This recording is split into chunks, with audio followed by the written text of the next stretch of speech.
Hello guys, here is a 52-inch Heritage Alexis ceiling fan from 1998. I got this fan from Face Rip You Off, Steal Your Data, provides zero customer service, lying, dishonest, stupid garbage book platform, ban you for no reason, liars, dishonesty. I got this on there for $20 and I got it because I thought it was a pretty good deal. And I really like these cane blade ceiling fans. This is from 1998, and 98 was pretty late for the cane blades. They were mostly phased out by the mid 90s, I think. But for whatever reason, Heritage was still making cane blade ceiling fans. Even in the early 2000s, they were still making cane blade ceiling fans. I think this style looked even a little bit dated than 98. I'm pretty sure this was a product not many people were buying.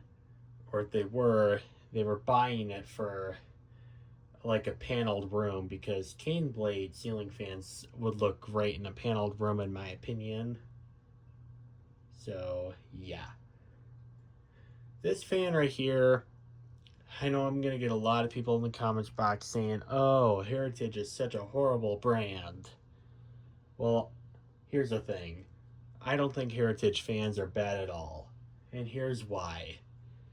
Back in the 90s, when this was made, this, yes, was sold at a cheap price and therefore is not going to be a Hunter Passport or a Hampton Bay Cameron like what we're going to be putting in here tomorrow.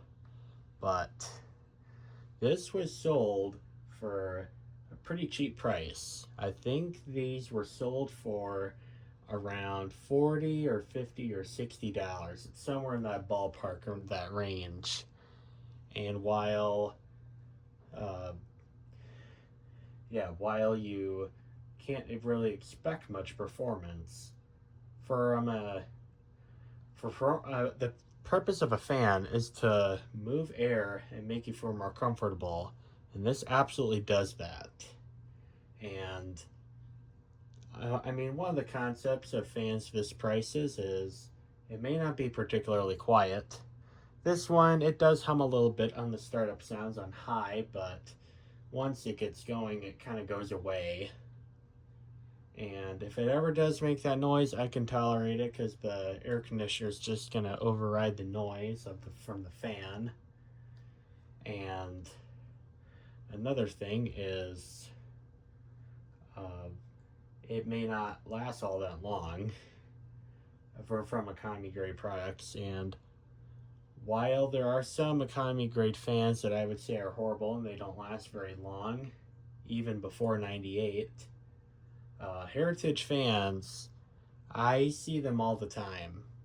Like there's an antique store of 42-inch Heritage Alexis ceiling fans in there, and they're in great shape, running perfectly 30 years later. I have a friend from school who has Heritage ceiling fans all over her house, and they're in great shape, running perfectly 20 or 30 years later. So the longevity of the Heritage fans is really quite good. If Heritage fans failed left and right, that's a valid argument. But I don't see many Heritage ceiling fans ever have a motor failure.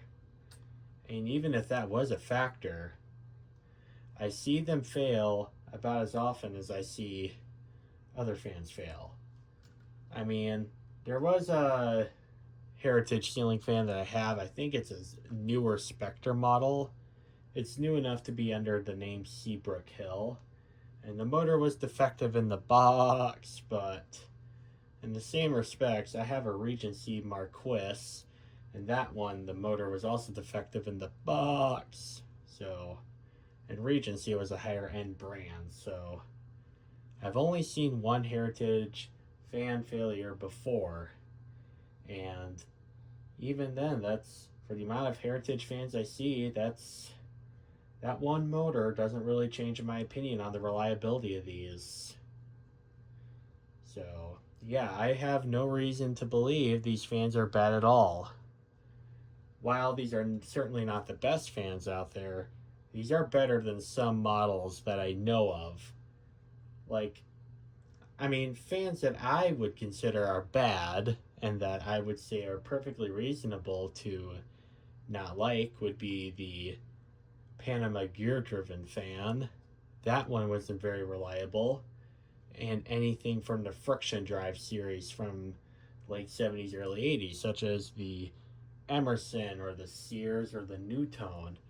All of those, like the friction drives and the gear drives fans, those, if you really want to talk about, like if rarity and scarcity and vintage were not a thing, if you wanted to talk about cheap garbage products, those fans that I just mentioned would be absolutely cheap and garbage because they don't last very long. And I mean, a lot of them just get tossed out because throwaway society was really peaking up at that time. So, anyway, enough with the talk about whether this is a bad or good fan. Let's get into the performance. Okay. Maybe I have to pull the chain to get the light to work.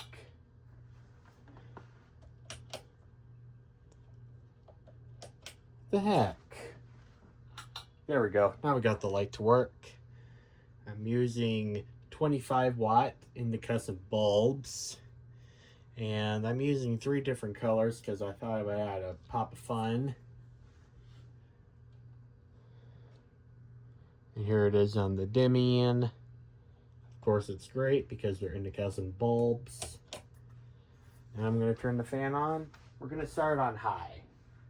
Alright, before we even start the fan, I'm going to take a measurement of like the circle of no air.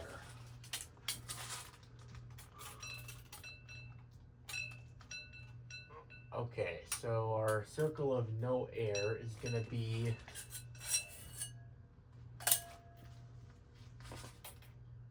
we'll go with 11 inches for the circle of no air. Wow, that's a lot. What the heck? Oh, maybe my switch is just turned off.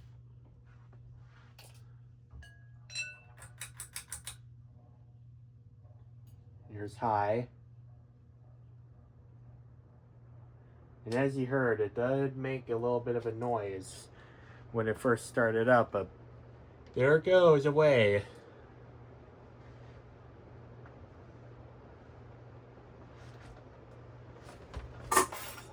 Okay, I'm going to get my iPad out here so I can get the calculations just right. So, okay, calculator.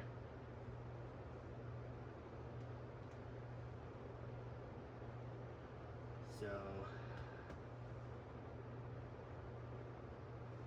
okay, my iPad's not working well, of course, typical.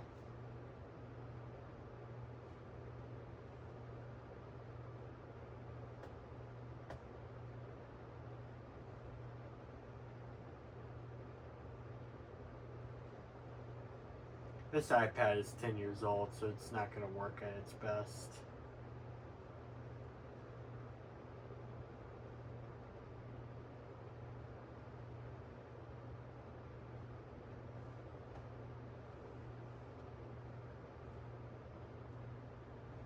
Okay, so 15.2 would be the number without any deductions. But we are going to make a deduction, so we're going to go with 0.92 because that's circle of no air, convert it into feet,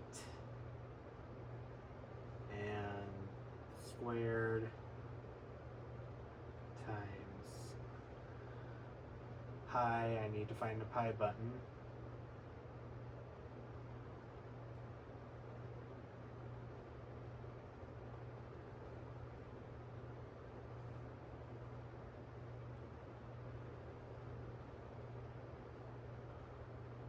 Okay, I'm gonna go to scientific. Maybe that has the pi button. Okay, we said 15.2 without deductions. Okay, 15.2. Alright, so 0.92 squared times pi.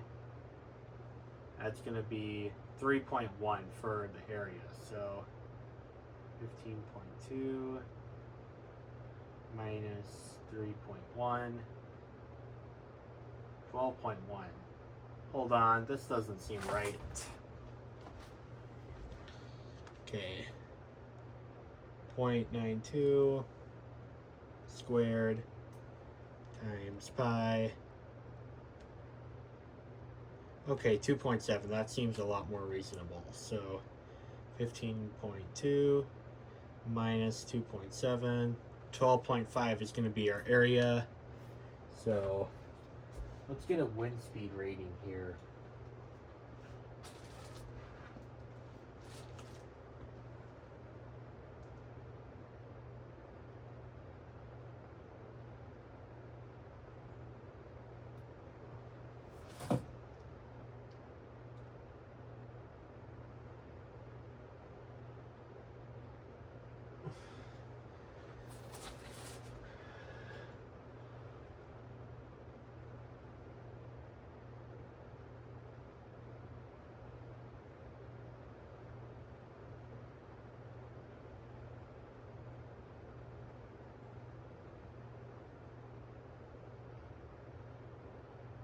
We'll go at 413, so 12.5 times 413, 5,163 CFM. So this is actually a pretty good average for a regular down rod mount fan. So while 5,000 is really nothing to write home about, it is a pretty good average for a 52-inch fan. And you got to realize this is a pretty cheap fan as well, so you got to put those factors in. And it's a hugger mount as well. You really can't expect much performance out of a hugger. Medium.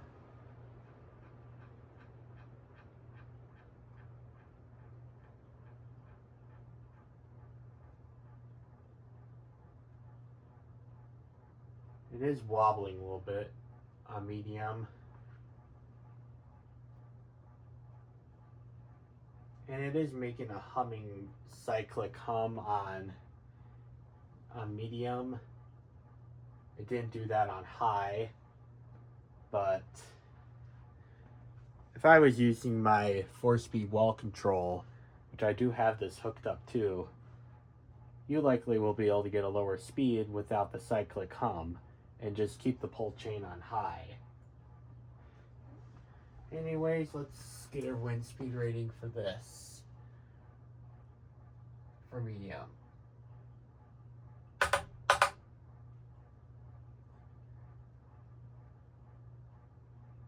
We'll go with 177, so 12.5 times 177, 2,213 CFM. Now low.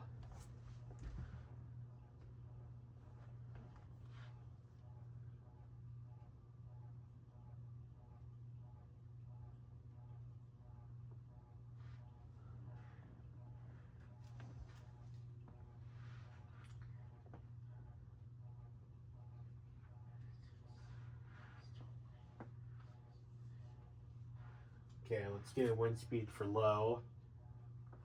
I don't feel much of any air coming down, so it's likely not going to do much.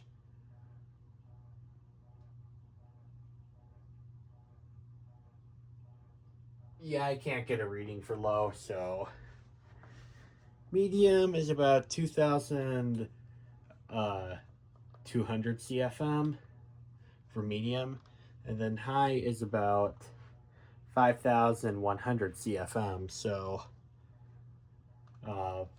I would say those are pretty acceptable ratings for a 52-inch fan hugger mount.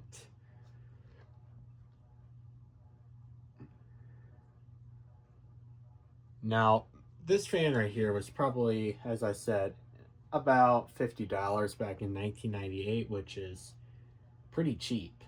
And for what you got, I think you get a lot with this. More than what people realize. You get nice cane blades. Those would be pretty dated for even in the 90s. But I personally think the cane blades look better. And you get pretty solid performance for something like this. Nothing too major. Nothing like Casablanca or Hunter. But you do get pretty good quietness on high. Medium and low, I think, could be a little bit quieter. But as I said, with these cheaper products, it may not be particularly quiet, but the purpose of a fan is to move air and make you feel more comfortable. And this moves air and makes you feel more comfortable. It's probably not going to be top performance, which we already proved is not a top of the line fan by any means. But it does do the job done, which is move air and make you feel more comfortable.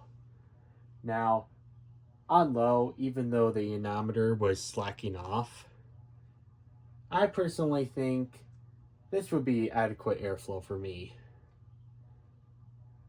Like if I just want a little bit of air movement, but not a lot, this would be adequate airflow for me. And also you got to realize this fan motor here is very, very tiny. It's like 131 if I remember correctly, which is very small. That's like little, like the modern day Littleton territory. But even the 131 motor, it's putting out some pretty solid performance. So I don't know what you all are talking about the fact that these should be destroyed, because I don't think they should be destroyed. The fans, I think, should be destroyed, and this is if vintage and rarity were not an issue. The Panama gear driven and the friction drives, those ones I could see people hating because they just simply don't last very long. But something like this will last for decades. And I've proven this. This fan here lasted almost 30 years. The Heritage Spectre that I had lasted almost 30 years. There's only, and as I said earlier, there's only one Heritage fan in my entire collection that has a defective motor.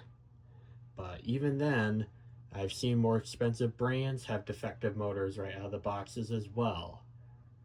It's a pathetic thing to have, but I don't think that's a valid argument in saying that they're horrible fans.